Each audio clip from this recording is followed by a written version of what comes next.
সংখ্যালঘুদের নিয়ে নাকি ভোট ব্যাংক তৈরি হচ্ছে এমনটাই দাবি করেন অনেক সময় অনেক বিরোধী দলনেতা থেকে শুরু করে বিভিন্ন বিরোধী শিবির।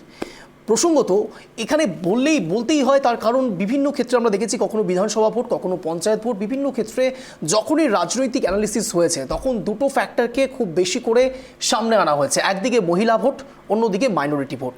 অন্যদিকে বাংলাদেশের প্রেক্ষাপটে যদি আমরা যাই তাহলে দেখব সেখানেও সংখ্যালঘু নির্যাতন হচ্ছে। হঠাৎ করে সংখ্যালঘু নিয়ে কথা বলতে কেন শুরু করলাম, তার কারণ এই সংখ্যালঘু নির্ধারণকে কেন্দ্র করেই বাংলাদেশে যখন উত্তাল পরিস্থিতি তখন এপার বাংলাতেও তার রেশ পড়তে শুরু করেছে।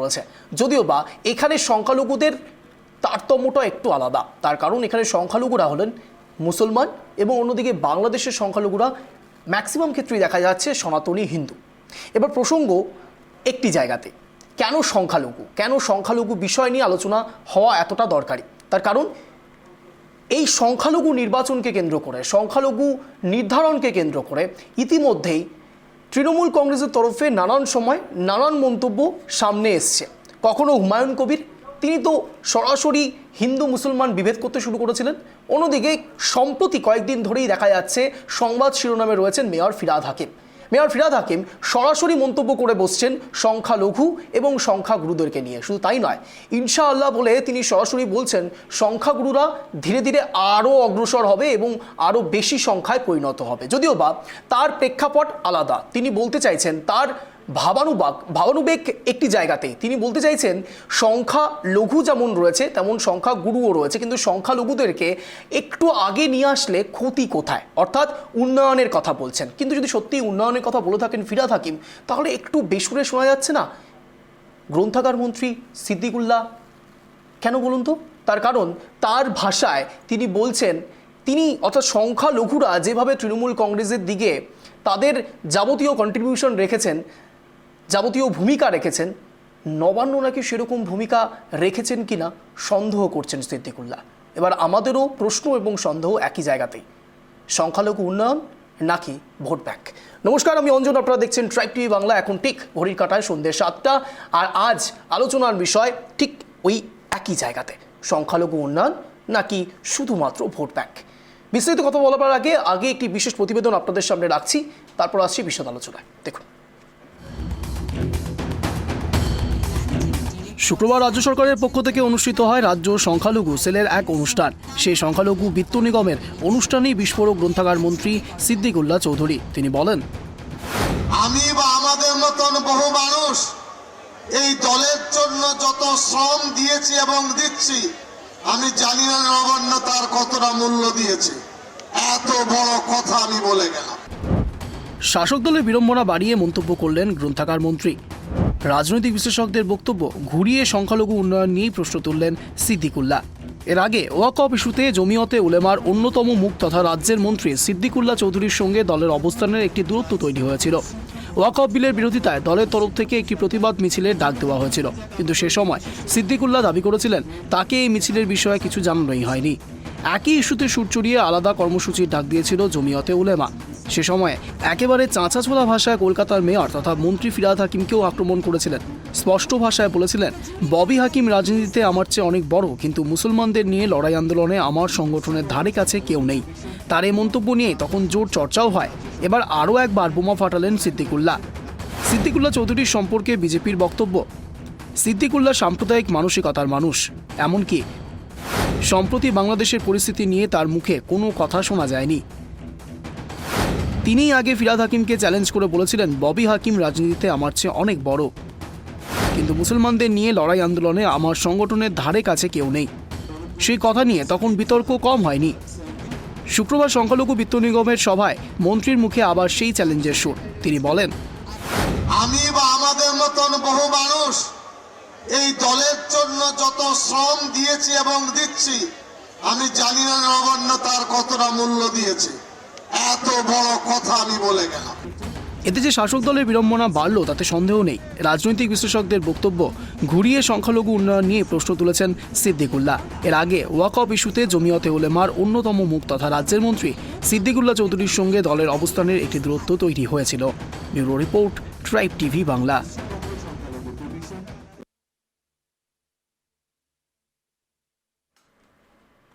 নিশ্চয়ই বুঝতে পেরেছেন কেন এই প্রশ্ন দিয়ে শুরু করেছিলাম, কেনই বা আজকের শোয়ের মূল ভিত্তি এই একই জায়গায়, সংখ্যালঘু উন্নয়ন নাকি ভোট ব্যাংক।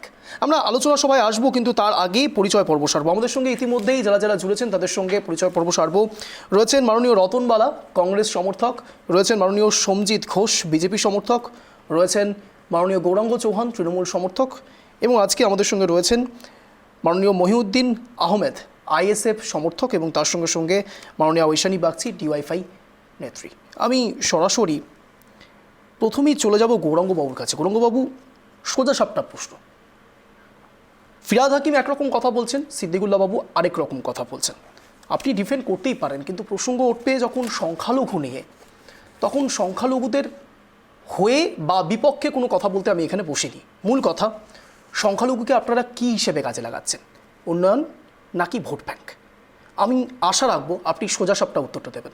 গৌরাঙ্গবাবু, এখানে এখানে হচ্ছে সংখ্যালঘু সহ সকল সম্প্রদায়ের মানুষের উন্নয়নের কথাই মমতা বন্দ্যোপাধ্যায় অধ্যায় 11 থেকে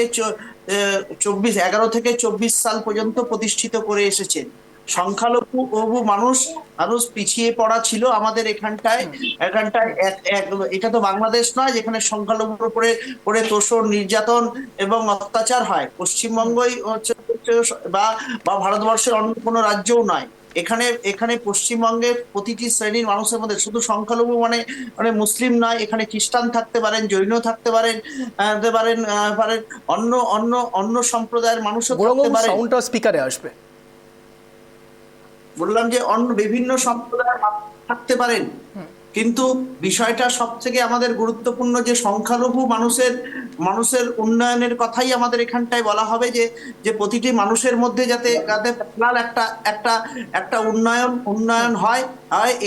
এখানে ঐক্যশ্রী থেকে শুরু করে মাইনরিটি স্কলারশিপ থেকে শুরু করে বিভিন্ন প্রকার উন্নয়ন, ছাত্রছাত্রীদের জন্য ডেভেলপমেন্টের জন্য কাজ করা হচ্ছে প্রত্যেকের জন্য মমতা বন্দ্যোপাধ্যায় করে দিয়েছেন।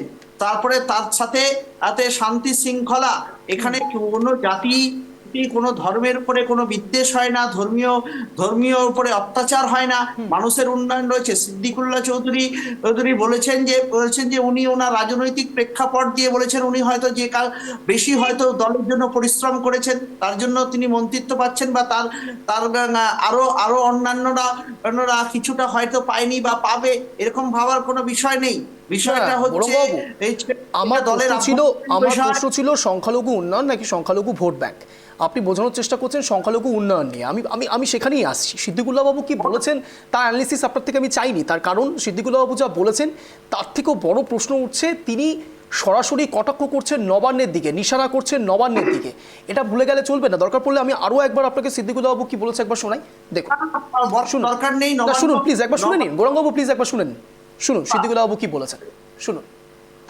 আমি বা আমাদের মতন বহু মানুষ এই দলের জন্য যত শ্রম দিয়েছি এবং দিচ্ছি, আমি জানি না নবান্ন তার কতটা মূল্য দিয়েছে। এত বড় কথা আমি বলে গেলাম। আমি বা আমাদের মতন বহু মানুষ এই দলের জন্য যত শ্রম দিয়েছি এবং দিচ্ছি, আমি জানি না নবান্ন তার কতটা মূল্য দিয়েছে। এত বড় কথা আমি বলে গেলাম। নিশ্চয়ই শুনতে পেয়েছেন। কোটানকোট তিনি বলছেন, আমি বা আমার মতো মানুষ যে শ্রম দিয়েছেন, নবান্ন তার কতটুকু দাম দিয়েছেন তা তিনি জানেন না। অর্থাৎ প্রসঙ্গ উঠছে সরাসরি সংখ্যালঘু এবং নবান্ন নিয়ে। আর নবান্নে কে বসেন সবাই জানেন, আমাদের এখানে প্যানেলে যারা যারা বসে রয়েছেন তারা প্রত্যেকেই জানেন। অর্থাৎ মুখ্যমন্ত্রী মমতা বন্দ্যোপাধ্যায়কে সরাসরি কটাক্ষ করছেন সিদ্দিকুল্লাহ চৌধুরী। অস্বীকার করতে পারবেন? গৌরাঙ্গবাবু আনমিউট করুন। প্রশাসনিক আধিকারিকরাও, অ্যাডমিনিস্ট্রেটিভ লেভেলের আধিকারিকরাও তারা বসেন, আধিকারিকরাও বসেন নবান্নে, শুধু মুখ্যমন্ত্রী বসেন না। আচ্ছা, তার মানে আপনি বলতে চাইছেন নবান্নে প্রশাসনিক কোনো মহলকে বলা হচ্ছে, মানে প্রশাসনিক কাজ যারা করে তাদেরকে বলা হচ্ছে? প্রশাসনিক কাজের বিষয় নাই, হয়তো কোনো তো আপনি তো বলছেন, এক্ষুনি তো বললেন কোনো জায়গাগুলোতে তিনি গ্রন্থাগার মন্ত্রী, তিনি কোনো জায়গাগুলোতে কোনো বিচ্যুতি দেখেছেন অ্যাডমিনিস্ট্রেটিভ লেভেলে, সেটাকেও তুলে ধরতে পারেন। এখানে সংখ্যালঘুর বিষয়ে উঠে আসে না। আমি বা আমরা বলতে কাকে বোঝাচ্ছেন গৌরাঙ্গদা? আমি বা আমরা বলতে কাকে বোঝাচ্ছেন? আমি যদি এখন এখানে সিটে বসে থাকি, আমি যদি বলি আমি একজন জার্নালিস্ট, এবং আমি বা আমরা যদি আমি ডিনোট করি, তার মানে আমি সাংবাদিকদের কি বোঝাবো? নিশ্চয়ই আমি হঠাৎ করে আপনার কথা বলতে শুরু করবো না। ব্যক্তিগতও হতে পারে, আপনার ব্যক্তিগতও কিছু হতে পারে, কোনো কি জায়গাতে ব্যক্তিগত? সব জায়গাতে তৃণমূল কংগ্রেস এবং তিনি সরাসরি নবান্নের নাম নিচ্ছে, নবান্ন কি পার্সোনাল কাজের জায়গা? পার্সোনাল জায়গা না, কোনো কোনো জায়গায় তো আপনি তো বলছেন personal কাজের জন্য। পার্সোনাল আঘাত পেলে তো টোটালটাকে নিয়ে বলা হয়। কোনো রাজনৈতিক দল যখন কোনো ব্যক্তি, মন্ত্রী হোক আর যেই হোক, পার্সোনালি যখন কোনো কিছুতে আঘাত পান, তাহলে সাথে সাথে সবাইকে নিয়ে বলা শুরু করে। অর্থাৎ তার মানে আপনি বলতে চাইছেন যে নবান্ন পার্সোনাল হার্ট করেছে, স্বীকার করলেন তো যে নবান্ন পার্সোনালি হার্ট করেছে সিদ্দিকুল্লাহ চৌধুরীকে কিংবা তাদের মতো মানুষদের? এটা মেবি, সমস্ত কিছুই মেবি, মানে আপনি সন্দেহ প্রকাশ করছেন, তাই তো? বেশ, আমি সরাসরি এখানে চলে যাব সঞ্জিত বাবুর কাছে। সঞ্জিত বাবু শুনতে পেলেন কি বলছেন গৌরাঙ্গদা সরাসরি বলছেন যে কোনো এক জায়গায় সন্দেহের একটি জায়গা রয়েছে যে নবান্ন সংখ্যালঘুদের একটু হলেও হার্ট করেছেন। সঞ্জিত বাবু। হ্যাঁ, নমস্কার, শুভ সন্ধ্যা। যে কথাটা বলবো আজকে, যে সিদ্দিকুল্লাহ চৌধুরী মহাশয় যে কথাটা বলেছেন, গ্রন্থাগার মন্ত্রী, উনি যে কথাটা বলেছেন যে শিক্ষার উন্নয়ন বা কিছু একটা জায়গায় পরিষ্কার হতে হবে, সেটা হচ্ছে সংখ্যালঘু। সংখ্যালঘু কেন? এটা মুসলমান। আর সংখ্যালঘু যদি ভারতবর্ষে কারা হয়ে থাকে, তারা হচ্ছে শিখ, বৌদ্ধ, খ্রিস্টান, এরা বৌদ্ধ, এরা হচ্ছে প্রকৃত অর্থে সংখ্যালঘু। আর হিন্দু আর মুসলমান সেখানে এখন প্রায়, মানে পশ্চিমবঙ্গে যে জায়গাটা 30-70%, তো সেখানে সংখ্যালঘু কথাটা না বলে প্রকৃত অর্থে মুসলমান এবং হিন্দুদের উন্নয়নের ব্যাপার আসতে হবে। এই জায়গাটা যদি পরিষ্কার করতে হয়, সেখানে কোনো ঢাক গুড়গুড়ের কোনো ব্যাপার নেই, সোজা বললে কোনো অসুবিধা নেই। যদি বলেন যে সংখ্যালঘু, তাহলে ওদেরকে বলতে হবে। যারা প্রকৃত অর্থে সংখ্যালঘু 0.1, 1.3 এরা হচ্ছে পার্সেন্টেজ, হচ্ছে সংখ্যালঘু, এদেরকে বলা হয়, যেটা গুলিয়ে দেওয়া হয়। আর এখানে জায়গায় মাননীয় মিত্তাশ্রী মুখ্যমন্ত্রী যে কথাটা বলেছেন এবং উনিও সেই জায়গাটাই ধরেছেন, তার কারণ হচ্ছে কি ওদেরকে ব্যবহার করা হয়, ভোট ব্যাংকের রাজনীতি। তুমি আমাকে ভোট দাও, তার কারণ ওদের জনসংখ্যার যে 30% ভোট ব্যাংকের জন্য মাননীয় মুখ্যমন্ত্রী একটা কথা বলেছিলেন যে এই ভোটের জন্য দুধেল গাইদের লাতি পর্যন্ত খেতে পারে। হ্যাঁ, এই কথাটাই তো উনি যখন বলে দিয়েছেন, তাহলে এখানে উন্নয়নের কি আছে? ওদের উন্নয়ন হলো কি উন্নয়ন হলো না, ওদের মাথা ব্যথা নেই। মাথা ব্যথা এখানে যে আমি আমার এই 30% ভোট ব্যাংকে কিভাবে তুষ্ট করব, কিভাবে তাদের হয়ে কথা বলবো, এবং যে কথাতে তাদের অতিরঞ্জিত, মানে একটা সুন্দর করে একটা কিছু বলে দিলাম প্রত্যেকবার যেমন বলেন, সেই অর্থে বললে তাদের মনটা পেয়ে যাব এবং ভোটটা আমার কাছে আসবে। যদি বলেন যে উন্নয়ন, ওদের জন্য উন্নয়নের কোনো ব্যাপার নেই, ওরা উন্নয়নের জন্য ভাবেও না, খালি ভাবে তৃণমূল কংগ্রেস মুসলমানদের টোটাল ভোটটা আমার কাছে থাকবে, কিভাবে তোষণ করতে হবে সেইটা দিদিমণি ভালো জানেন বলে তাই আজকে সিদ্দিকুল্লাহ চৌধুরী মুখ খুলেছেন। এবং সিদ্দিকুল্লাহ চৌধুরী এর আগেতেও অনেকবার বলেছেন, এবং তিনি একটু অন্য ইয়েতে চলেন। তিনি বলেছেন যে 4টে করে সন্তানের কথাও তিনি কিন্তু বলেছেন, এটাও মাথায় রাখতে হবে। তো সেই সব ব্যাপারগুলো নিয়ে আজকে দিদিমণির যে ব্যাপারটা হয়ে গেছে, সেটা হয়ে গেছে একটা বুমেরাং হয়ে গেছে, যার ফলে তিনি এখন ব্যালেন্সও করতে পারছেন না। এবং সিদ্দিকুল্লাহ চৌধুরীর মতন এখানে ফিরহাদ হাকিম মহাশয়ও বলেছেন দাওয়াতে ইসলাম। তো এখানে যে জায়গাগুলো বলছেন, ওনার যদি মনে হয়ে থাকে যে এরকম ভুলভাল কথা বলা হচ্ছে, এগুলোই হচ্ছে, ওনার রাস্তাই নেই এখন দিদিমণির হাতে, যার ফলে যে যেমন খুশি সে তেমন কথা বলছেন। তৃণমূলের এখন যে জায়গাটা চলছে, সংস্কার যে জায়গাটা বলছেন যে এদিকে বাদ দেবো, ওদিকে বাদ দিয়ে জায়গাটা থাকবে না। 30% ভোট ব্যাংকে থেকে যদি 10% কমে যায়, তাহলে তো সরকারটাই পড়ে যাবে। আচ্ছা, কেন সরকার কেন পড়ে যাবে? কারণ এরপরের বারে সরকার পড়ে যাবে, মানে এখান থেকেই যত এমএলএ আছে তারা তো এইভাবে ইয়ে করলে, বেরিয়ে চলে গেলে কি করে হবে? তাহলে তো এমনি তো চলে যাবে, আর 26-এর ভোটে তো ভোটই পাবে না, পার্সেন্টেজ কমে যাবে, তো সরকার আর গঠন করতে পারবে? তৃণমূল নিয়ে অ্যানালিসিস করছেন, আপনাদের সম্বন্ধে কি ভাবছেন? হ্যাঁ, তৃণমূল নিয়ে অ্যানালিসিস করছেন, আপনাদের সম্বন্ধে কি ভাবছেন? আমাদের সম্পর্কে কি ভাবছি মানে আমরা কিভাবে 26-এর ভোটে আসবো সেটার কথা বলছেন? এক্স্যাক্টলি। আমরা তো দেখুন, আমাদের 5% ভোট যদি বাড়ে 26-এ, আমরা আর একটা কথা আমরা ভালোভাবে বুঝতে পেরেছি এবং আমরা জানি, যেটা হচ্ছে বাটেঙ্গে তো কাটেঙ্গে, এক রহেঙ্গে তো সেফ রহেঙ্গে। আমরা যদি এই কথা বলতে পেরে, এবং এখন দেখছেন সনাতনী ধর্ম হিন্দুরা একত্রিত হচ্ছে, তো একত্রিতের ভোট ব্যাংক যে জায়গায় পার্সেন্টেজ আসবে, মানুষ বুঝতে শিখেছে 5% বাড়লে বাড়বেও, এবং মানুষের আস্থা বিশ্বাস আমরা পাচ্ছি, এবং সংখ্যালঘু আমি বলি না, মুসলমানদেরও মধ্যে আস্থা বিশ্বাসও আসছে আমাদের প্রতি। তারাও জানে যে ভারতীয় জনতা পার্টি যদি নরেন্দ্র দামোদর দাস মোদীজি যদি গর্বের সাথে যশস্বী প্রধানমন্ত্রী যদি ভারতবর্ষ চালাতে পারে, একই ইঞ্জিন ডাবল ইঞ্জিন যদি পশ্চিমবঙ্গ হয়, তাহলে তাদেরও উন্নয়ন হবে। কারণ আমরা একটা কথা বলি, যে কথা হচ্ছে সবকা সাথ সবকা বিকাশ, অতএব এখানে কোনো আলাদা নেই। আমারও উন্নয়ন হবে, তোমারও উন্নয়ন। অন্যায় করলে সে কথা শুনতে হবে। ঠিক বলেছেন। আর যদি সেই জায়গায় সঞ্জিত বাবু আপনি একদম ঠিক বলেছেন। আমি শুধু একটু জানতে চাই, সবকা সাথ সবকা বিকাশ এই স্লোগানটা কবে দিয়েছিলেন নরেন্দ্র মোদী? সবকা সাথ সবকা বিকাশ এই স্লোগানটা কবে দিয়েছিলেন নরেন্দ্র মোদী? এটা তো আমাদের সব সময়ের জন্য সবকা সাথ সবকা বিকাশ। আমরা তো সালের পর থেকে বলি না আমাদের সেটা না, আমি সেটা বলছি না সঞ্জিত বাবু, আমি কোনো ডিবেটে যেতে চাইছি না। আমি শুধু জিজ্ঞেস করছি যে এটা কবে থেকে প্রচারিত হয়েছিল? কবে থেকে প্রচলিত মানে আমরা তো স্টার্টিং থেকে, আপনি এটাই বলতে চাইছেন যে 2014 সালের পর থেকে এটা চলছে, তাই তো? হ্যাঁ, ওকে এবার আমার সেকেন্ড প্রশ্ন শুনেন সঞ্জিত বাবু। গৌরঙ্গদা আপনার কাছে আসবো। সঞ্জিত বাবু গৌরঙ্গবাবু আসবো, অনলাইনে রয়েছেন, প্লিজ সবাই কোঅপারেট করবেন। সঞ্জিত দা, আমার এখনো আরেকটা প্রশ্ন রয়েছে। আচ্ছা, প্রথম প্রশ্নের উত্তর আপনি দিলেন 2014 সালের পর থেকে। আমার সেকেন্ড প্রশ্ন হচ্ছে, এক রহেঙ্গে তো সেফ রহেঙ্গে এই প্রচারটা কবে থেকে শুরু হলো? এক রহেঙ্গে তো সেফ রহেঙ্গে, বাটেঙ্গে তো কাটেঙ্গে, এটা কবেকার? এটা কোন স্লোগান হচ্ছে, কোন রাজ্যে ব্যবহার করা হয়েছে? সঞ্জিত এবং সনাতনী মানুষদের যদি সঞ্জিত বাবু পয়েন্টে আসুন। সঞ্জিত বাবু পয়েন্টে আসুন। আমি কি বলতে চাইছি সেটা বোঝার চেষ্টা করুন সঞ্জিত বাবু। আমি জিজ্ঞেস করছি কোন স্টেটের ইলেকশনের ক্ষেত্রে এটি ব্যবহার করা হয়েছিল? উত্তরপ্রদেশ হোক আর আমরা মহারাষ্ট্রের ক্ষেত্রে ব্যবহার করা হয়েছিল। মহারাষ্ট্রের ক্ষেত্রে ব্যবহার করা হয়েছিল। এবার আমি কেন এই প্রশ্নটা করছি এবার আপনি বুঝতে পারবেন। না, এবার আপনি বুঝতে পারবেন সঞ্জিত বাবু, শুনে নিন প্লিজ। আমি এটাই জিজ্ঞেস করতে চাইছি আপনাকে। প্রথমে সবকা সাথ সবকা বিকাশ, দেন এলো এক রহেঙ্গে তো সেফ রহেঙ্গে, বাটেঙ্গে তো কাটেঙ্গে। কাকে বলছেন? কাকে বলছেন? মানে আমরা ভারতবর্ষের সবাই এক থাকতে হবে। না, আজকে এমন একটু মহারাষ্ট্রে ভোটের ইলেকশনের ক্ষেত্রে কোন ভোট পার্সেন্টেজের দিকে আপনাদের খেয়াল ছিল? সত্যি করে বলুন, একটু ফ্ল্যাশ করুন প্লিজ। স্পেসিফিক্যালি বলছি, আমরা হিন্দু ভোট, দেখুন আমরা যে কথা সঞ্জিতা হিন্দু ভোট না হিন্দু ভোটের না, আমার কথাটা একটু শুনতে দিন। দেখুন, এখানে যদি জঙ্গিরা চলে আসে বা আদার্স অনুপ্রবেশ যারা চলে আসে, যাদের কাছে ভোটার কার্ড আধার কার্ড নেই, তারা তো আমার দেশের নাগরিক নয়।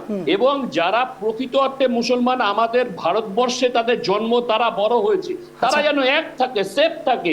আদার্স যদি জঙ্গি মুসলমান, তাদের ধর্ম যদি তাদের এক হয়, তাহলে তারা তো আমাদের কেউ হয় না। অতএব তাদের থেকে বাঁচতে হবে। এক রহেন তো সেফ রহেঙ্গে। যশস্বী প্রধানমন্ত্রী মোদীজি আমাদের যেটা আমাদের ম্যানিফেস্টিং, যেটা আমরা চাই, সবাইকে নিয়ে চলতে হবে। ভারতীয় মুসলমানরা তারা জানে ভারতবর্ষে থাকতে হবে, ভারতবর্ষে থাকতে গেলে তাদেরও একই জিনিস, তারাও মানে অন্তর থেকে চায় ভারত মাতার জয় বা ভারত মাতাকে করে। তো এবার যারা যদি জঙ্গি এবং ধর্ম তাদের এক হয়, সে যদি ভারতবর্ষে ঢোকে, তার তো কিছু এসে যায় না, সে নাশকতামূলক কাজ করতে পারে, তা সে কি আমার এক হলো? আপনি গোল গোল ঘোরাচ্ছেন সঞ্জিত বাবু, আপনি গোল গোল ঘোরাচ্ছেন। আমি গোল গোল ঘুরতে চাইছি না, আমি রাজনীতি বুঝি না। না সঞ্জিত বাবু, আমি খুব স্পেসিফিক, আমি রাজনীতি বুঝি না, আমি একজন জার্নালিস্ট, এটাই আমার কাজ, ওটা আপনার কাজ। আপনি রাজনীতি অবশ্যই করবেন, কিন্তু গোল গোল ঘোরাবেন না। দর্শকরাও বুঝতে পারছেন, আমি জানি না এখানে প্যানেলে বসে থাকা বাকিরা বুঝতে পারছে কিনা, অন্তত আমি তো বুঝতে পারছি না। গোল গোল ঘোরাচ্ছেন আপনি। আমার প্রশ্ন ছিল অত্যন্ত স্পেসিফিক, আপনারা হিন্দু ভোটের দিকে নজর দিয়েছেন, হ্যাঁ অথবা না? না, আমাদের কাছে তো হিন্দু ভোট বলে, হিন্দু ভোট তো আমাদের থাকেই, হিন্দুরা তো আমাদের জন্য আছে। এবার আপনারা মুসলমানদেরকেও টার্গেট করছেন।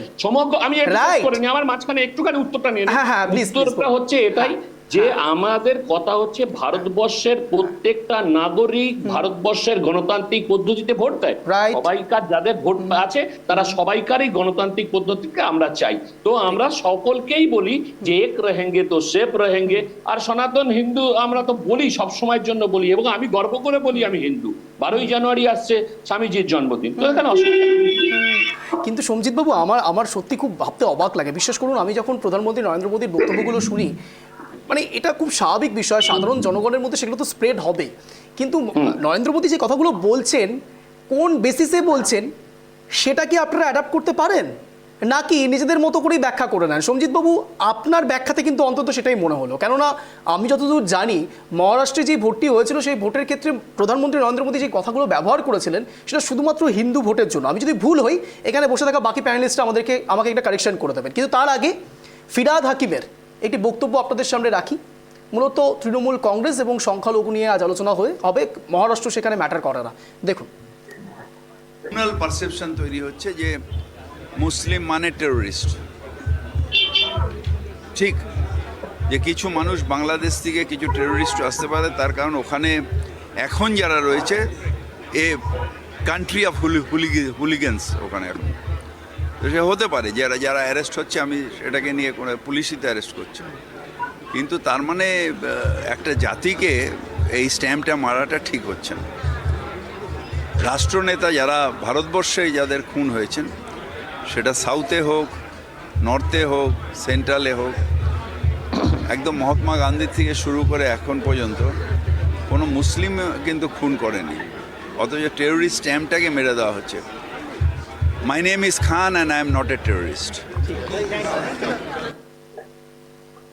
শাহরুখ খানের একটি cinema my name is Khan and I am not a terrorist, এই বক্তব্যকে তিনি একেবারে কোট আনকোট মেনশন করে ফিরহাদ হাকিম এই কথাটি বললেন। আমি এখানে সরাসরি মাহিউদ্দিন বাবুর কাছে চলে যাব। মাহিউদ্দিন বাবু, বিশ্বাস করুন, আপনি আপনার জাতি, আপনার সম্প্রদায় বেসিসে অন্তত সাধারণ মানুষ অন্তত এখন এগুলো সেগুলো ভাবে না। রাজনৈতিক ব্যক্তিত্বরা কী ভাবে সেটার দায় কিন্তু কোনো পার্টিকুলার সমাজের নয় বা পার্টিকুলার জাতির নয়। অন্তত আপনারা নিশ্চয়ই এটা বিশ্বাস করেন, এবং রাজনৈতিক নেতারা যে প্রেক্ষাপটে এই বিষয়গুলো বারবার করে ডিনোট করবার চেষ্টা করেন, আপনি নিশ্চয়ই সেখান থেকে একটু আলাদাভাবে ভাবেন। মাহিউদ্দিন বাবু, দেখুন, আজকে যে টপিক নিয়ে আমরা আলোচনা করতে বসেছি, এই টপিকে আমার বেশ কিছু কথা বলার আছে, আমাকে একটু সময় দিতে হবে। নিশ্চয়ই বলুন। সেটা হলো, আজকে সিদ্দিকুল্লাহ চৌধুরীর বক্তব্য আপনি শোনালেন, শুনে খুব অবাক হলাম। 2007-8 সালের দিকে যখন আমরা দেখেছিলাম যে পশ্চিমবঙ্গের সাচার কমিটির রিপোর্ট যখন পেশ হয়েছিল, তার রিপোর্ট আমাদের সম্মুখে এসেছিল, তখন আমরা দেখেছিলাম যে পশ্চিমবঙ্গের সংখ্যালঘু মুসলমানদের চিত্র হলো এই রাজ্যের দলিত, আদিবাসী বা নিম্নবর্ণের মানুষের চেয়েও খারাপ। তার একটা কারণ দর্শী আমরা একটা রাজ্য সরকারকে সংখ্যালঘু মুসলমানরা সমর্থন তুলে নিয়ে মূলত তৃণমূলকে সমর্থন করে একটা রাজ্য সরকার পরিবর্তন করালাম 2011। যখন এই মন্ত্রী, যিনি আজকে গ্রন্থাগার মন্ত্রী, তিনি একজন দায়িত্বশীল মন্ত্রী হিসাবে, আজকে আমার সব থেকে বড় প্রশ্ন থেকে যাচ্ছে সেই মন্ত্রীর কাছে, যে আমার মনে হয় না তিনি সংখ্যালঘুদের প্রকৃত উন্নয়নের চিত্রটা বা উন্নয়নের কথাটা বলতে চেয়েছেন। আসল কথা যেটা আমরা জানতে পারছি সেটা হলো উনি মূলত সংখ্যালঘু কার্ডটা খেলতে চাইছেন। কারণ আমরা জানি যে আজকে ফিরহাদ বাবু বলি বা সিদ্দিকুল্লাহ চৌধুরী সাহেব বলি বা হুমায়ুন সাহেব বলি, প্রত্যেকেই কিন্তু রাজনৈতিক দল তৃণমূলের মধ্যে আত্মসংকটের মধ্যে ভুগছেন। আদৌ তাদেরকে যেভাবে সংখ্যালঘু ভোটটাকে মাননীয় রপ্ত করেছেন বা তাদের মাধ্যমে সংখ্যালঘু ভোটটাকে নিয়েছেন, তারপরেও তাদেরকে যে গুরুত্বটা দলে দেওয়া দরকার সেই গুরুত্বটা দেওয়া হয়নি। তাই তারা মূলত 2026 ইলেকশনের আগে, আরো স্পেসিফিক ভাবে বলি, বসিরহাট উপনির্বাচনের আগে প্রত্যেকে দেখুন একটা মাইনরিটি কার্ড খেলার চেষ্টা করছেন মাননীয়ার কাছে। এরা কিন্তু কখনোই সংখ্যালঘুদের উন্নয়নের কথা ভাবেননি। যদি বলেন তথ্য দিয়ে কথা বলতে, আমি তথ্য দিয়ে বলছি। 2007-8 সাচার কমিটি রিপোর্টের পর আজও পর্যন্ত সেই সময় সিদ্দিকুল্লাহ চৌধুরী রানী রাসমণি রোডে দাঁড়িয়ে বলতেন যে 9000 আনএডেড মাদ্রাসাকে মাননীয়ার নেতৃত্বে, মুখ্যমন্ত্রীত্বে আসার পর আমরা এই মাদ্রাসাগুলো তৈরি করে দেব। এখনো পর্যন্ত মাদ্রাসাগুলো তৈরি হয়নি, বা এখনো পর্যন্ত মাদ্রাসাগুলোকে সরকারের অধীনস্থ করা হয়নি। দ্বিতীয় কথা হলো, যে 416টা মাদ্রাসা রয়েছে সেই মাদ্রাসাতে 2011 সালের পর এখনো পর্যন্ত 2018 সালে মাত্র 1600 রিক্রুটমেন্ট হয়েছে। এখনো পর্যন্ত মাদ্রাসাগুলো রিক্রুটমেন্ট হয়নি। রিসেন্টলি পিএসসি যে নোটিফিকেশন পাবলিশ করেছে 31 তারিখে, তাতে স্পেসিফিক সংখ্যালঘু অধ্যুষিত ছেলেমেয়েরা যে সাবজেক্টটা পড়ে, আরবি সাবজেক্ট, সেই সাবজেক্টটাকে মূলত পিএসসি তুলে দিয়েছে। এসএসসির মাধ্যমে এবং বিভিন্ন রকম ভাবে যদি আমরা ব্যাখ্যা করি, এই সংখ্যালঘুদেরকে কিভাবে মাননীয় অর্থাৎ এই তৃণমূলের সরকারের আমলে কিভাবে দমন করা হয়েছে বিভিন্ন রকম ভাবে, সেই সমস্ত বিষয়গুলো কোথাও কিন্তু এই চৌধুরী সাহেব বা ববি হাকিমদেরকে বিধানসভায় দাঁড়িয়ে বা মাননীয় সম্মুখে দাঁড়িয়ে আমরা বলতে শুনিনি। কয়েকদিন আগে আপনারা দেখিয়েছেন যে ওবিসি সার্টিফিকেট বাতিল হয়েছে, মাননীয় বিভিন্ন জায়গায় গিয়ে সভাতে দাঁড়িয়ে বড় বড় বক্তব্য দিচ্ছেন, কিন্তু সেই মামলাটা 2011 সালের পর থেকে 2024 22শে মে পর্যন্ত হাইকোর্টের ডিভিশন বেঞ্চে চলা সত্ত্বেও মাননীয় প্রকৃত তথ্য দিয়ে এই সংখ্যালঘু ভাই বোনেদের ওবিসি সার্টিফিকেট গুলো বাঁচানোর লক্ষ্যে একটা মাত্র পদক্ষেপ নেননি। আর তখন এই ফিরহাদ বাবুরা, সংক্ষেপে। এই চৌধুরী বাবুরা শীত ঘুমেছিলেন। রিসেন্টলি দেখলেন যে কেন্দ্র সরকার একটা বিল আনলেন, সেই বিলটা হলো ওয়াকফ বিল। সেখানেও আমরা দেখলাম যে সমস্ত তথ্য দিয়ে কথা বলা হলো, প্রত্যেকটা বিলের বিরুদ্ধে, আমরাও বিলের বিরুদ্ধে কথা বলেছি, কিন্তু রানী রাসমণি রোডে দাঁড়িয়ে উনি যে কথাগুলো বললেন একটাও কিন্তু আমরা দেখলাম না তৃণমূলের বিরুদ্ধে বা তৃণমূলের নেতা মন্ত্রীরা যে সমস্ত ওয়াকফ সম্পত্তি লুটে খাচ্ছে তাদের বিরুদ্ধে কিন্তু কথা বলতে শুনলাম না। তাহলে আমরা পরোক্ষভাবে ধরে নিতে পারি চৌধুরী সাহেব কিন্তু সেই মমতা বন্দ্যোপাধ্যায়ের কথায় স্ট্যাম্প মারলেন যে মমতা বন্দ্যোপাধ্যায় যখন বলেছিলেন পশ্চিমবঙ্গের সংখ্যালঘুদেরকে ক্রিকেট করে যে দুধ দেবে দুধ নেবে আর তার লাঠিও খাবে, অর্থাৎ সংখ্যালঘুরা প্রকৃত অর্থে মমতা বন্দ্যোপাধ্যায়ের কাছে, চৌধুরী সাহেবদের কাছে দুধের গায়। বেশ, যার জন্য বেশ, মাহিতুল বাবু। কয়েকদিন আগে দেখলাম মাহিতুল বাবু, আর সময় দিতে পারছি না। বাকিদের কাছে যেতে হবে। বারংবার এই জিনিসটা মেনশন করে দিয়ে বললেন ওবিসি সার্টিফিকেটের কথা, বললেন দেউচা পাচামির কথা, আদিবাসী ও সংখ্যালঘু মানুষের কথা, বললেন ওবিসি সার্টিফিকেটের কথা। তখন তো সিদ্দিকুল্লাহ চৌধুরী সাহেব, তখন তো হুমায়ুন সাহেবদেরকে কথা বলতে দেখলাম না বিধানসভাতে দাঁড়িয়ে। বেশ বেশ বেশ মাহিতুল বাবু, আবারও রিপেট করার সুযোগ দেবো। বেশ, দামটা বাড়াতে বেশ বেশ বেশ মিডিয়ার সামনে মাহিতুল বাবু, আর বলছেন। সময় দিতে পারছি না। আমি একটু ঐশানীদির কাছে যাব। একটি বিষয় অত্যন্ত স্পেসিফিক্যালি আমরা বুঝতে পারছি যে সংখ্যালঘু নিয়ে ভোট বাক্সের একটি কেরামতি চলছে। কখনো সেটা তৃণমূল বলুক, কখনো বা সেটা বিজেপি বলুক, রাজনৈতিক মহলে গুঞ্জন যেমন রয়েছে, সংখ্যালঘুদের মধ্যেও এই রিপার্কেশনটা রয়েছে। আমার প্রশ্ন হচ্ছে, সিপিআইএম হোক বা কংগ্রেস হোক, তৃণমূল হোক, বিজেপি হোক, নির্দিষ্ট একটি সম্প্রদায় কখনো ভোট ব্যাংকিং হতে পারে, নাকি সাধারণ মানুষের উন্নয়নটা সব থেকে আগে রাখা দরকার? ঐশানীদি। নমস্কার। প্রথমেই বলবো যে কখনোই কোনো সম্প্রদায় ভোট ব্যাংক হতে পারে না। অন্তত বামফ্রন্ট বা যারা বাম মনস্ক তারা এটা মনে করতেন না। 34 বছরে বামফ্রন্টের আমলে এরকম কোনো উদাহরণ নেই যেখানে একটা নির্দিষ্ট সম্প্রদায়কে ভোট ব্যাংক হিসেবে দেখা হয়েছে। Sorry to interrupt. আমি শুধু একটা জিনিস জানতে চাইবো, যে কথা দিয়ে শুরু করলেন আপনি, আইএসএফ এর সঙ্গে তাহলে হাত মিলিয়েছিলেন কেন? দেখুন, আইএসএফ এর সাথে হাত মেলানো, আইএসএফ একটা দল, একটা রাজনৈতিক দল। আইএসএফ এর ফুল ফর্ম কোনো ধর্ম নয়। আইএসএফ এর কি? আইএসএফ কোনো ধর্মকে রিপ্রেজেন্ট করে না। আইএসএফ একটা রাজনৈতিক দল। মহিউদ্দিন বাবু, আপনি কি বলছেন? সেখানে মহিউদ্দিন বাবু একটু আটকাবো। মহিউদ্দিন বাবু কি বললেন? সেকুলার রাজনৈতিক দল, তার উদাহরণ আমরা দিয়েছি।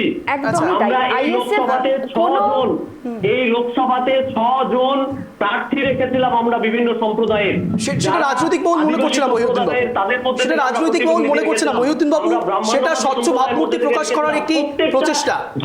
মহিউদ্দিন বাবু, এই একই জিনিস সিপিআইএমও করতেন, তা সত্ত্বেও সিপিআইএম এর ক্ষেত্রে এখন সেকুলার এই ফর্মটা খাটে না। আমি সরাসরি একটু যাবো। ঐশানীদি প্লিজ। ধর্মের নামে রাজনীতি পৃথিবীতে কোথাও কোনো ইতিহাস নেই যে বামপন্থীরা কোনোদিনও ধর্ম নিয়ে রাজনীতি করেছে। এর বিরুদ্ধেই সবসময় কথা বলেছে এবং আজকেও বলবে। এবং আজকে দাঁড়িয়ে এই যে সংখ্যালঘু ভোট ব্যাংকের কথা বলা হচ্ছে, এটা মমতা ব্যানার্জি পশ্চিমবঙ্গে ক্ষমতায় আসার পরেই এই সংখ্যালঘু ভোট ব্যাংক, কোট আনকোট, এই শব্দটার অ্যাকচুয়ালি উন্মোচন হয়েছে বা এটার একটা স্বীকৃতি এসেছে। তাই এই শব্দটার আমি পার্সোনালি বিরোধিতা করছি যে এরকম কোনো শব্দ বামপন্থীরা মনে করে না। তবে হ্যাঁ, তৃণমূল এটা মনে করে, এবং তৃণমূল কেন, বিজেপি মনে করে। উনি বললেনও, বিজেপির এখানে স্পোকসপারসন, তিনি বললেন যে হিন্দুরা তাদেরকে ভোট দেবে, তাদের জন্য হিন্দুরা রয়েছে। এরকম কোনো ব্যাপার নেই। হিন্দু মুসলিম আসলে কোনো ব্যাপার না। এটা ধরে মেনে নিতে হবে আমাদেরকে যে আজকে 2011 সালের পর থেকে পশ্চিমবঙ্গে হিন্দু হোক বা মুসলিম হোক বা শিখ হোক জৈন হোক, যে কোনো ধর্মের লোকেদের আজকে কোনো রকম কোনো সাংবিধানিক অধিকার বা কোনো উন্নতি হচ্ছে না। দেখুন, একটা সমাজের উন্নয়ন তো শুধুমাত্র সেই সমাজের যারা ধর্মীয় লোক আছে, যেমন ইমাম আছে, যেমন পুরোহিত আছে, তাদের ভাতা দিয়ে হয় না। যদি ভাতা দিতে হয় তাহলে যারা বেকার রয়েছে, যে এই সমাজের যারা যুব সমাজ রয়েছে, তাদেরকে ভাতা দিন, কারণ তাদের হাতে তো কাজ দিতে পারছেন না। আজকে যে মাদ্রাসা কমিশন বামফ্রন্ট আমলে তৈরি হয়েছিল, যে মাদ্রাসা কমিশনের মধ্যে দিয়ে চাকরি হতো, সেই মাদ্রাসা কমিশনের পরীক্ষা তো বন্ধ হয়ে গেছে তৃণমূল আমলে। শুধু মাদ্রাসা কমিশনের পরীক্ষা বন্ধ হয়নি, সাথে এসএসসি থেকে শুরু করে সমস্ত রকম স্কুল সার্ভিস নিয়োগ বন্ধ হয়ে গেছে। এক একটা স্কুল বন্ধ হয়ে যাচ্ছে শুধুমাত্র শিক্ষকের অভাবে। না, আমি বলছি ঐশ্বরী, একটি বিষয় তো আমি সব মানছি, এসএসসি মানছি, আমি মানছি এমপ্লয়মেন্ট জেনারেট ঠিকঠাক হচ্ছে না, আমি সব মানছি। আমার প্রশ্ন শুধু একটি জায়গাতে, একজন মন্ত্রী তিনি এরকম মন্তব্য করতে পারেন কি যে সংখ্যাগুরুদের আরও বাড়িয়ে তুলতে হবে, আরও এমনভাবে বাড়াতে হবে সংখ্যালঘুদেরকে যেন তারা ইনশাআল্লাহ একদিন সমস্ত জায়গাটাকে দখল করতে পারেন? দেখুন, আমি এমন কথা বলতে পারেন কি একজন মন্ত্রী? না, কখনোই বলতে পারেন না। তো বলছেন, প্রকাশ্যে তো বলছেন না, কিন্তু তাহলে সেটার বিরুদ্ধে আপনারা কখনো বলেছেন? অবশ্যই বলেছি। কি বলছেন? দেখুন, ফিরহাদ হাকিম সরাসরি সংখ্যালঘুদেরকে নিয়ে বলছেন, আপনারা কি বলছেন? দেখুন, আমরা এই ধরনের মন্তব্য যখন হয়, সেই মন্তব্যের পাল্টা মন্তব্য করা বা কিছু, আসলে এটাকে এই ধর্মীয় রাজনীতিটাকে এগিয়ে নিয়ে যাওয়ার একটা কৌশল। আজকে তৃণমূল যবে থেকে পশ্চিমবঙ্গে এসেছে, হ্যাঁ অবশ্যই তৃণমূল চায় যে পশ্চিমবঙ্গে ধর্ম নিয়ে রাজনীতি হোক। এই যে কাজের কথা বলছি, সেই কাজের কথা হচ্ছে না। আমরা যেটা নিয়ে কথা বলা সেটা নিয়ে কথা বলছি না। শুনুন, আমরা যেটা নিয়ে কথা বলা সেটা নিয়ে কথা বলছি। আজকে এই রাজ্যে মহিলারা সিকিউর নয়, আমরা সেটা নিয়ে প্রথম দিন থেকে রাস্তায় রয়েছি। আজকে এই রাজ্যে যুব ছেলেমেয়েরা চাকরি পাচ্ছে না, আমরা রাস্তায় রয়েছি, আমরা কথা বলছি। আজকে ভোট লুট হচ্ছে, ভোট হচ্ছে না, আমরা সেটা নিয়ে কথা বলছি, আমরা রাস্তায় রয়েছি। কিন্তু ধর্ম নিয়ে হিন্দু মুসলিম রাজনীতি, এই রাজনীতি তো বামফ্রন্ট করে না, এই রাজনীতি কোনো বামমনস্ক মানুষ করে না, এই রাজনীতি বিজেপি করে এবং তৃণমূল করে। বাংলাদেশে এই করতে গিয়ে তো সংখ্যালঘুরা আজকে নেই, প্রায় পার্সেন্টেজ এত কমে যাচ্ছে। এই একই বিষয় যে এখানে হবে না, তার কি গ্যারান্টি আপনি দিতে পারেন? শুনুন, বাংলাদেশে কি হচ্ছে, এই রাজ্যে পড়বে, এইটা সেটা নিয়ে কথা বলার আগে আমাদেরকে এটা মানে জেনে নিতে হবে যে এই রাজ্যে বাংলাদেশের ইস্যু হওয়ার আগে 10 থেকে 12 বছর ধরে তো তৃণমূল রয়েছে। তারা কি করছে? আজকে সিদ্দিকুল্লাহ চৌধুরী, যিনি এত বড় বড় মন্তব্য করলেন, যিনি রাস্তা দাঁড়িয়ে রানী রাসমণি রোডে এভাবে লড়াই করতেন, যিনি বেসিক্যালি রাস্তায় বাঘের বাচ্চার মতো লড়াই করতে পারেন, কিন্তু তিনি যখন বিধানসভায় বসেন তিনি বিড়াল হয়ে যান। আসলে কেন হয়ে যান? তার কারণ তিনি যে গ্রন্থাগার দপ্তরটা চালান, অর্থাৎ মন্ত্রিত্বটা তিনি দেখেন, সেই গ্রন্থাগার দপ্তরে তো তার হাতে 2500 নিয়োগ করা সম্ভব, 2500 নিয়োগ করা সম্ভব। তিনি 2500 নিয়োগের মধ্যে কতজনকে নিয়োগ করেছেন? এটা আমাদের প্রশ্ন পর্যন্ত হয়নি। তিনি একজনকেও নিয়োগ করেননি, একজনকেও নিয়োগ করতে পারেননি। আর তিনি যদি সত্যি সংখ্যালঘুদের নিয়ে ভেবে থাকেন, তাহলে সেখানে অন্তত 500 জন সংখ্যালঘুর তো চাকরি হওয়া উচিত ছিল। কেন তিনি করেননি? আজকে এখানে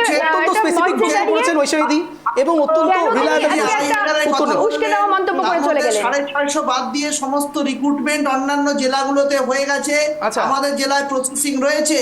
সিদ্দিকুল্লাহ চৌধুরী সাহেব বইমেলা উদ্বোধনে এসেছিলেন কালিয়াগঞ্জে, সেখানে বলে গেছেন, তথ্য দিয়ে বলে গেছেন যে প্রত্যেকটা ওই লাইব্রেরিগুলোতে কি করে উন্নয়ন হচ্ছে এবং লাইব্রেরিগুলোতে আগামী দিনে আইএএস আইপিএস এএস এবং সমস্ত চাকরির পরীক্ষার ট্রেনিং সেন্টারগুলোকে করা হবে। তার জন্য যত ধরনের কতজন নতুন লাইব্রেরিয়ান নিয়োগ হয়েছে এবং আপনার কথা কতজন নতুন লাইব্রেরিয়ান নিয়োগ হয়েছে, আপনার সময়ে কতগুলো লাইব্রেরিয়ানের অভাবে বন্ধ হয়ে যাচ্ছে, বইপত্র রয়েছে লাইব্রেরিগুলোতে, ঢোকা যেত না, এখন ওপেন রয়েছে। কালিয়াগঞ্জে গিয়ে দেখে আসুন। এগুলো বিষয় হবে না। সংখ্যা আমি ডেফিনেটলি বলতে পারি সিদ্দিকুল্লাহ চৌধুরী যেটা বলেছেন, কোন একটা প্রশাসনিক স্তর থেকে হয়তো বলেছেন, তিনি গ্রন্থাগার মন্ত্রী তিনি আরো হয়তো বেশি চান, আরো হয়তো বেশি মানুষকে পরিষেবা দিতে চান, সেই জন্য হয়তো বলেছেন। এখানে সংখ্যালঘুর বিষয় নেই, এখানে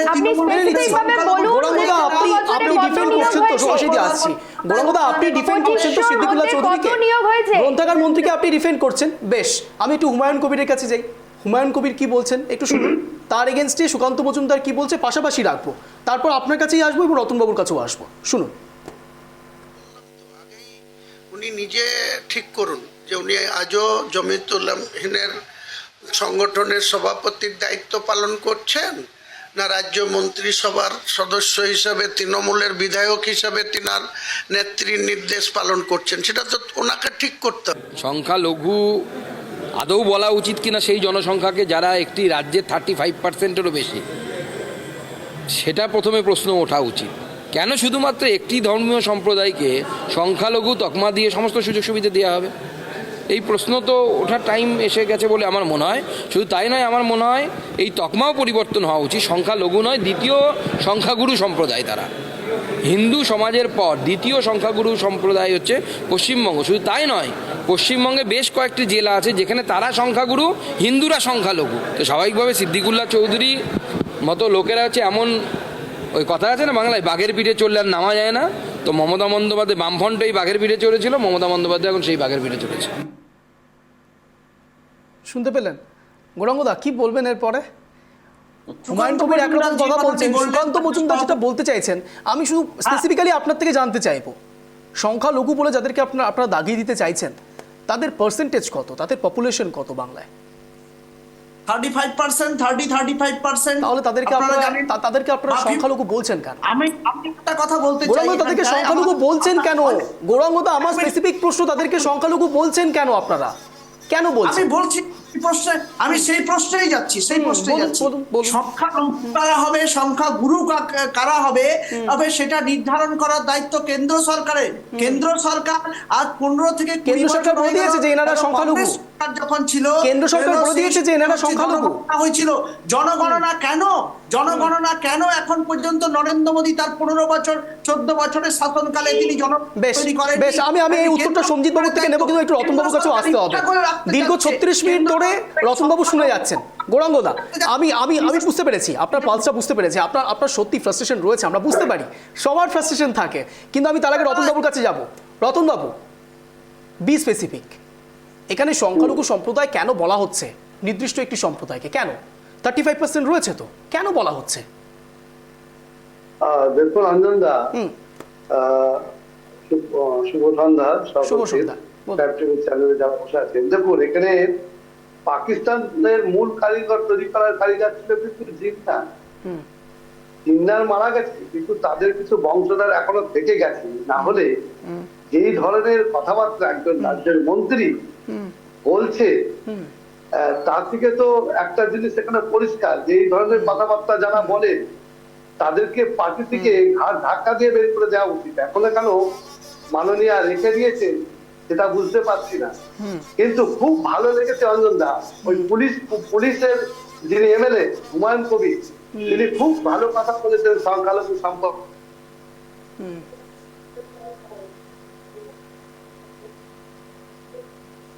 মানুষদেরকে তিনি বলেছেন কোয়ালিটি দরকার। এরা নিজেদের ছেলে মেয়েদেরকে ইংলিশ মিডিয়াম স্কুলে ভর্তি করবে, নিজেদের ছেলে মেয়েদেরকে আপনার কোটিপতি বানাবে, আর যারা বাকি মুসলিম সম্প্রদায়ের মানুষ আছে তাদেরকে বলবে যে তোমরা সংখ্যা বাড়াও এবং তোমাদের ছেলেমেয়েরা মাদ্রাসাতে গিয়ে পড়াশোনা করবে। আজকে এই ধরনের কথা, আর যেটা আপনি সিদ্দিকুল্লাহর কথা বলছেন, অনেক শ্রম দিয়েছে, তার বিনিময়ে উনি কিছু চাচ্ছেন, তার মানে কি সামনে ভোটের আগে একদম আপনার মুয়াজ্জিন ভাতা আর আপনার ইমাম ভাতা বাড়িয়ে দিন। কারণ এ থেকেই বোঝা যাবে যে মানে মুসলিম সমাজের মানুষ তারা একটু খুশি হয়ে যাবে যে না, দিদি আমাদের জন্য অনেক কিছু করছে। নেটওয়ার্কে কিছু ইস্যু হচ্ছে, সাথে সাথে যিনি মন্ত্রী সিদ্দিকুল্লাহ চৌধুরী, হ্যাঁ, ইমান, আর এখানে হচ্ছে বিজেপিতে যিনি বললেন কথা যে কাটেঙ্গে বাটেঙ্গে অমুক তমুক, কারণ বিজেপির পলিসিটাই হচ্ছে একরকম, যে বিজেপি হচ্ছে মানে সস্তায় পুষ্টিকর খাদ্য, যেটা বলি আমরা, বিজেপি আর তৃণমূলের মধ্যে পশ্চিমবাংলায় কিন্তু এই জিনিসটা পুষ্টিকর খাদ্য। কারণ ভোট আসলে মেরুকরণ করো, ভোট আসলে মোদীকে আমি রুখবো, দিদি বলবে এখানে মোদীকে রুখবো, আর ওখানে বলবে যে বিজেপি বলবে যে আমরা এখানে সংখ্যাগুরু, তাই আমরা এখানে ক্ষমতায় আসবো। কারণ এখানে একটা জিনিস দেখুন অঞ্জনদা, উত্তরপ্রদেশে কিন্তু বিজেপি সংখ্যালঘু কিন্তু ক্যান্ডিডেট দাঁড় করায়নি। কারণ কি? তারা জানে যে এখানে আমাদের ওই সংখ্যালঘু মানে মুসলিম সমাজের ভোটের দরকার নাই। তাই তারা দেখবেন পশ্চিমবাংলাতেও থেকে থেকে কিন্তু মুসলিম সমাজের প্রতি তাদের কিন্তু একটা বিরূপ মানসিকতা মানে প্রকাশ পায়। কারণ এর কারণে কিন্তু একটা জিনিস হয় কি, যে হিন্দু সমাজের মানুষদেরকে বার্তা দেয় যে হিন্দুরা সব এক হয়ে যাও, মুসলিমরা সব আলাদা হয়ে যাও। কিন্তু পাশাপাশি কিন্তু দিদি এখানে চুপ করে থাকে, কারণ দিদি জানেন যে মুসলিমদেরকে কিন্তু ছাড়ানো যাবে না। এই যে মেরুকরণের রাজনীতি, এই রাজনীতি থেকে বাংলাদেশ কবে মুক্তি পাবে? অঞ্জনদা, এই বাংলা সংস্কৃতির বাংলা, এই বাংলা শিক্ষার বাংলা, এই বাংলা আমাদের সম্প্রীতির বাংলা, সৌভাতৃত্বের বাংলা, সেই বাংলাতে আমরা আজকে কি দেখছি, যে সাম্প্রদায়িকতার একটা নোংরা রাজনীতি আমরা এখানে দেখছি। কিন্তু আজ যে দুটি দল বাংলার রাজনীতিকে সাম্প্রদায়িকতার গিরিখাতে ডুবিয়ে বাংলা সংস্কৃতিকে ধ্বংস করার ব্যবস্থা করছে। একজনের নাম সর্বাগ্রে যদি না করলেই নয়, তিনি হচ্ছেন মমতা বন্দ্যোপাধ্যায়। কোথাও জগন্নাথ মন্দিরের কথা বলছে অঞ্জনদা, কোথাও যে আর একজন বলছে বাবরি মসজিদের কথা বলছে। শুরু করেছে তাদের মধ্যে বিভাজনের রাজনীতি। ব্রিটিশরাও যখন ভারতবর্ষের কলকাতায় পশ্চিমবাংলায় ছিল, তখন তারাও কিন্তু এই রাজনীতি করে গেছে। তাই আমাদেরকে এখন থেকে বুঝতে হবে অঞ্জনদা, ভারতবর্ষে বিজেপির সঙ্গে টক্কর দিতে পারে একমাত্র জাতীয় কংগ্রেস। কারণ আপনি 100 বছরের যে আরএসএস দল, যে 1925 সালে প্রতিষ্ঠা হয়েছে, সেই আরএসএস কে কিন্তু আমরা কিন্তু রাজনীতির বিরুদ্ধে, আপনি আদর্শগত বলুন আর রাজনৈতিক বলুন, সংগ্রাম কিন্তু আমরা তাদের বিরুদ্ধে করে আসছি। বুঝতে পেরেছি। আসবো আমার কাছে। হ্যাঁ, আরএসএস এর সভায় গেছিলেন, কি বলবেন? প্রণব মুখার্জি সবাই গিয়ে বিজেপির সাথে সংসার করেছে, কি বলবেন আপনি? কথা বলেন, একটা বেশি বেশি কথা বলেন আপনি। আপনার দিদি তো বিজেপি কি আসছে পশ্চিমবাংলায়, বিজেপির মন্ত্রী ছিল, আপনি কি বলবেন? কথা বলার আগে ভাবুন। হ্যাঁ, বিজেপি কে বলেছে একটা ন্যাশনাল অ্যালায়েন্স, আপনার দিদি বলেছে। এই বাংলায় বিজেপির এত বারবারন্তের পিছনে একমাত্র যদি কেউ দায়ী হয়ে থাকে, তার নাম হচ্ছে মমতা ব্যানার্জি। মমতা ব্যানার্জি বিজেপির সাথে জোট করে পশ্চিমবাংলার প্রথম এমপি রতনবাবু, গৌরাঙ্গবাবু কি বলছে একটু শুনে নি। রতনবাবু এক এক করে। গৌরাঙ্গবাবু কথা বলবেন না, বিজেপির সবাই। রতনবাবু প্লিজ, গৌরাঙ্গবাবু কি বলছেন? রতনবাবু, আপনারা দুজনেই অনলাইনে রয়েছেন, কেউ কারো কথা শুনতে পাবেন না। গৌরাঙ্গবাবু কি বলছেন? দায়ী বিজেপির জন্য, পশ্চিমবঙ্গের কংগ্রেস দায়ী বিজেপিকে আনছে। আপনাদের ভোট ব্যাংক নষ্ট হয়েছে, আমাদের নয়। আপনারা 2011 সালে বিজেপির কটা পার্টি অফিস ছিল পশ্চিমবঙ্গে? 2011 এর আগে কতগুলো বিজেপির পার্টি অফিস ছিল? তাদের সাথে আপনারা মিছিল। আর এখন কতগুলো বিজেপির পার্টি অফিস আছে? কতগুলো সাংসদ ছিল বিজেপির? আর এখন কতজন আছে? একবার এই হিসেবটাও দিন। 2011 সালের পর থেকে যে বিজেপির বারবারন্ত, এটা শুধুমাত্র তৃণমূলের জন্য। তৃণমূল কংগ্রেস চায় এই রাজ্যেও যাতে বিজেপি তাদের আস্তানা গড়ে তোলে, তবেই না। আপনারাই বিজেপিকে এনেছেন, সাম্প্রদায়িক বিজেপিকে আপনারা। তাই জন্যই 2011 সালের আগে বিজেপি এই রাজ্যে দাঁত ফোটাতে পারেনি, আর 2011 সালের পর মমতা ব্যানার্জি রাজত্বে বিজেপির বারবারন্ত এত বেশি। দাদা, আর সিপিএম এর কোন নেতাকে আমি বলতে শুনিনি আরএসএস অফিস থেকে যে তিনি আসলে আরএসএস এর দুর্গা, কিন্তু মমতা ব্যানার্জি নামে বলেছে আরএসএস দপ্তর। আপনি হয়তো জানেন না, একটু জেনে নেবেন। বেশ, আমি তিনজনকে বলার সুযোগ দিয়েছিলাম, ব্যাটেল করার সুযোগ দিয়েছিলাম। এবার তিনজনে প্লিজ একটু থামুন। আমি একটু সঞ্জিত বাবুর কাছে যাব অতি দ্রুত। আমি শুধু একটি বিষয় প্রশ্ন করতে চাইবো সঞ্জিত বাবু। চারিদিকে যা শুনতে পাচ্ছি আর যা দেখতে পাচ্ছি, অন্তত প্যানেল ডিসকাশনে যা দেখতে পাচ্ছি, এ তো ভয়াবহ ছবি। আমাকে ধর্মমোহের লাইন কোট আনকোট করতে হচ্ছে রবীন্দ্রনাথ ঠাকুরের। ধর্মের বেশে মোহ যারে এসে ধরে, অন্ধ সেজন মারে আর শুধু মরে। এই তো হচ্ছে প্যানেল ডিসকাশনেও তো একই রকম হচ্ছে। কাদা ছোড়াছুড়ির মধ্যে ধর্ম নিয়ে কেন? সংখ্যালঘুকে, সংখ্যাগুরুকে, এসব কি 2024-এ এসে দেখতে হবে? সঞ্জিত বাবু শুনুন, এই যে পশ্চিমবঙ্গেও যে মানে স্বাধীনতার পর থেকে আমরা দেখেছি, একটু শুনে নেবেন, স্বাধীনতার পর থেকে আমরা দেখেছি 26 বছর যুক্তফ্রন্টকে দিয়ে কংগ্রেস সরকার, 34 বছর সিপিএম সরকার, আর 13 থেকে 14 বছর চলছে এই তৃণমূল সরকার। এই পশ্চিমবঙ্গকে ভারতবর্ষের মানচিত্রে রাখার জন্য যিনি কারিগরি, শ্যামাপ্রসাদ মুখার্জি এবং ভারতীয় জনতা পার্টি, পশ্চিমবঙ্গে কখনো শাসন ক্ষমতা ছিল না। তো যার ফলে আপনারা দেখবেন এত কথা হচ্ছে, মাদ্রাসা আছে, মিশনারি স্কুল আছে, গুরুকুল আছে। একবারও কেউ বলেছে যে গুরুকুল কেন নেই? কেন নেই? তাহলে আমাদের সনাতন ধর্ম হয়েও আমরা গুরুকুল করতে পারি না, আমরা গীতা পড়াতে পারি না, আমরা মহাভারত পড়াতে পারি না। এতে আমাদের কষ্ট লাগে না? এখানে যারা আছে সবারই তো লাগা উচিত। যদি তাদের থাকতে পারে, আমাদের নেই কেন?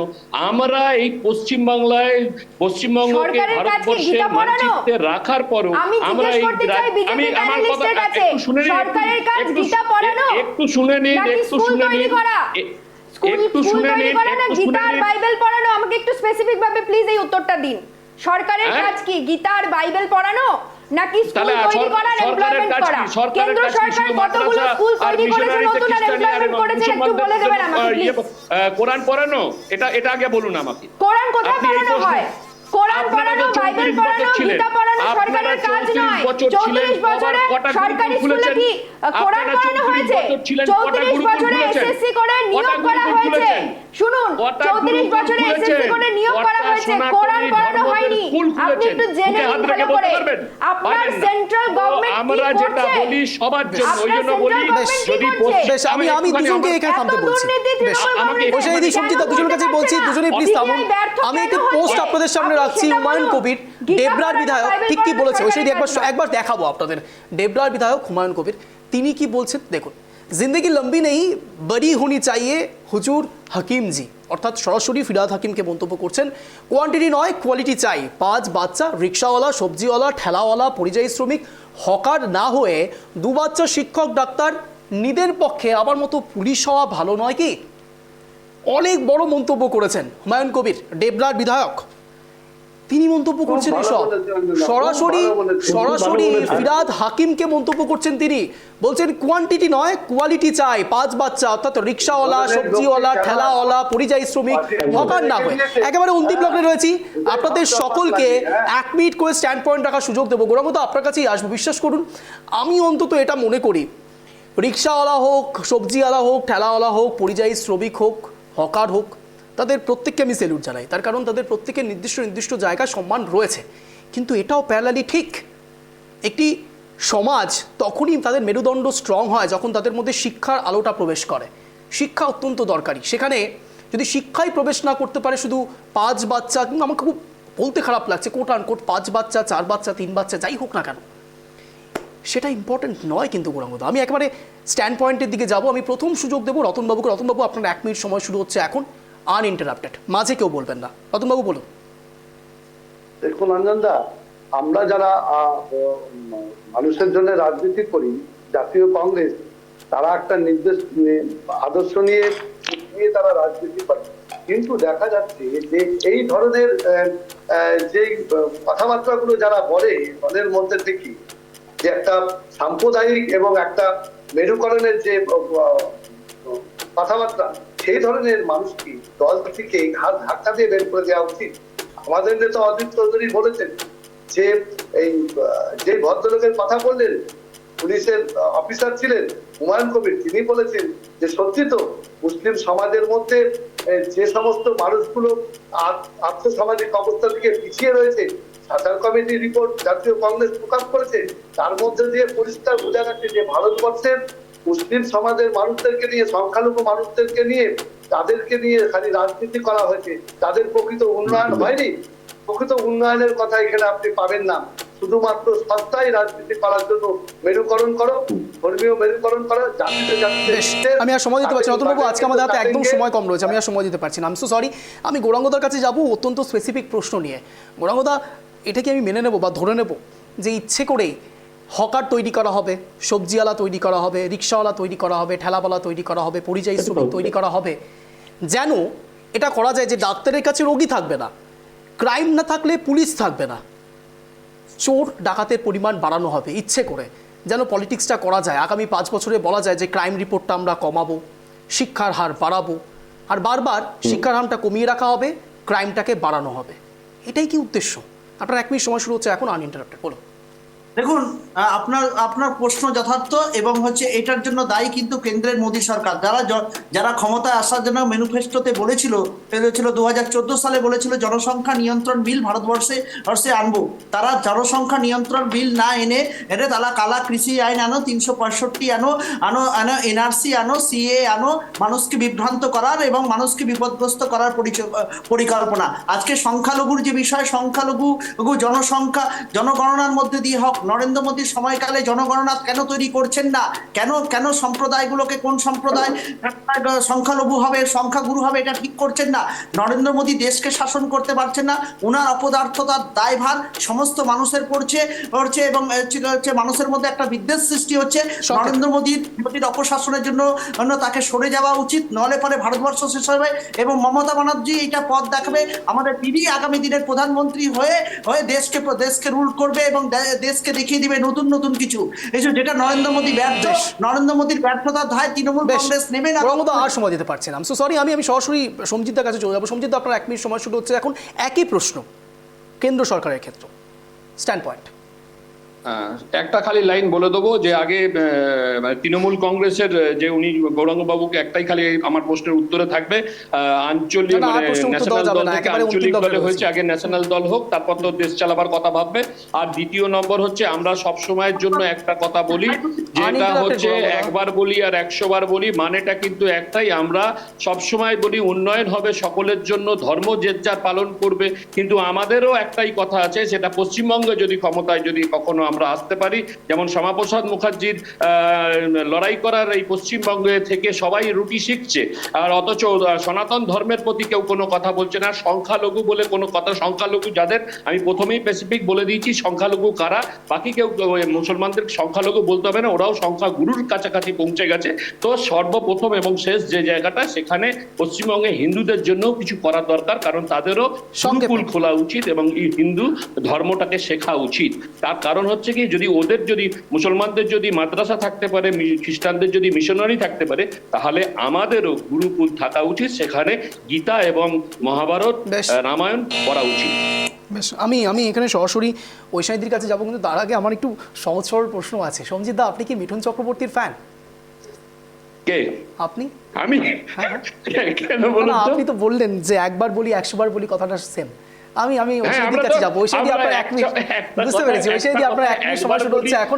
মানে 10 বার বলি, মানেটা তো একটাই, যে গুরুকুল আমরাও চাই, সেটাই। হিন্দু আর মুসলিম ভাগাভাগি না করলে না, এখন ডিবেট টাইম নয়, আমি ঐশানীদিকে সময় দিয়েছি। গৌরাঙ্গদা, আপনার নাম ঐশানীদি নয়।